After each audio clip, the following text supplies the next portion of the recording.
Hello friends and welcome to 3 a.m. Europe. More than 1 month ago I made a clip about the dangers of Deutsche Bank.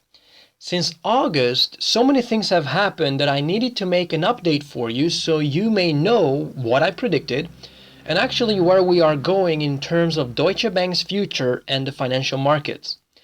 Those who are following the markets on Monday the 26th of September, they saw more than $23 billion that were wiped off from FTSE companies.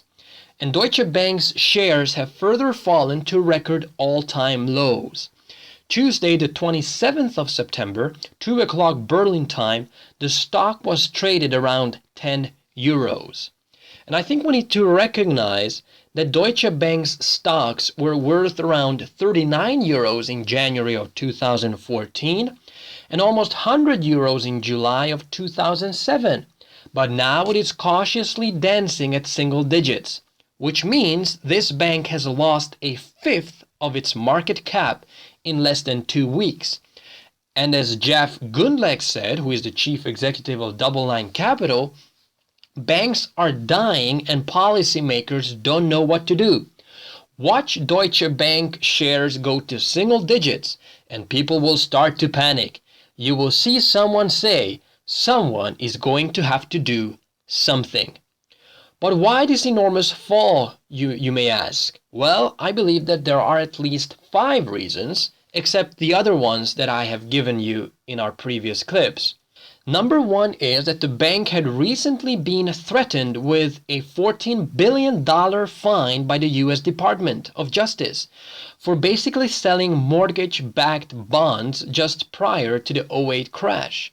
Because the bank's market value is just $16 billion compared to the $14 billion fine, it means it could struggle to raise enough capital to pay off the fine. Now this leads us to the second reason. And this is, I believe, the most important one. It is because the German government, you see, has basically said that they are not going to offer any kind of help to get Deutsche Bank out of this or any other of its problems. Something that Merkel calls temporary problems of Deutsche Bank. Well, I believe it is more than temporary, that we can tell you. But will there be no aid whatsoever? Whether we like it or not, Deutsche Bank is too big to fail. Or perhaps we could say too large not to be allowed to fail. So if the bank goes, it would take the entire financial system with itself. And no wonder the IMF claimed, as we reported, it is a systematic risk to the entire system, followed by HSBC and Credit Suisse. Our third reason is, if the German government will not show that they are behind the bank and are supporting the bank, then other banks and institutions will become very nervous in trading with them. As Matthew Lin argued and put it correctly, this is basically the lesson from the crash of 2008, that once confidence starts to evaporate, a bank is in big, big trouble. In fact, if Deutsche Bank does go down, it is looking increasingly likely that it will take Merkel with it and quite possibly the euro as well. Our fourth reason is concerning other banks. You see, another bank to keep your eye on is Commerzbank. I just read an article where it says that it will cut 9,000 jobs, and already now we see its shares are falling as well. The IMF, in its report about Deutsche Bank, also reported about Commerzbank. And so it will be interesting to see how this is going to develop. And lastly, why this whole Deutsche issue is so significant is because, as we have reported previously, German politicians, including Merkel, has strongly insisted about the Italian banking crisis that Eurozone rules should be imposed. In other words, the governments are not supposed to bail out them, but instead we are supposed to have bail-ins, which is now a Eurozone rule, where basically the depositors of the bank should help out the struggling bank. But I believe this is really contradictory, because what happens if the German government decides to save Deutsche Bank? If no government help would be given in time of need, the crash of Deutsche Bank would definitely impact the entire global financial system. So do you see what a dangerous play Merkel is doing? Do you see why Deutsche Bank could indeed become Europe's new Lehman? If it walks like Lehman and talks like Lehman, what is our conclusion? It is certainly Lehman. At least when it comes to the share price, I believe it is similar.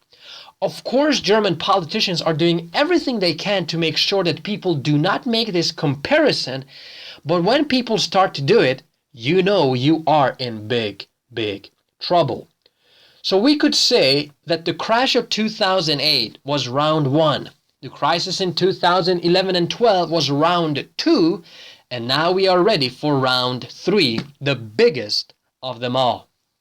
I am right now doing research how central banks' monetary policies the past decade have negatively impacted our world with low interest rates for too long, and how a cashless society is forming just before our very eyes. I believe, and I will do more clips about this, as this also has been my research area lately, where a crash of the current financial markets could lead us to a new financial system. As my listeners know, I look at events through the lenses of Bible prophecy, and I'm not ashamed to tell you that. I believe the Bible is the Word of God. Now, that doesn't mean that the Bible has somehow predicted the fall of Deutsche Bank. As far as I'm concerned, that has not happened.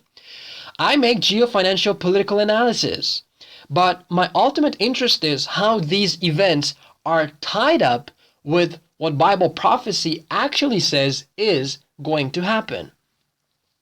Now, Revelation 13 verse 3, which I have spoken about greatly, makes this absolutely amazing yet fascinating claim that the world in all of its forms before Jesus returns, including the financial world, will wander after the papacy and adapt papal policies. Now, I know and I recognize that this is a radical statement, but anyone who has their eyes open can see that we are fully headed towards a new financial system with the papacy as the main player behind it.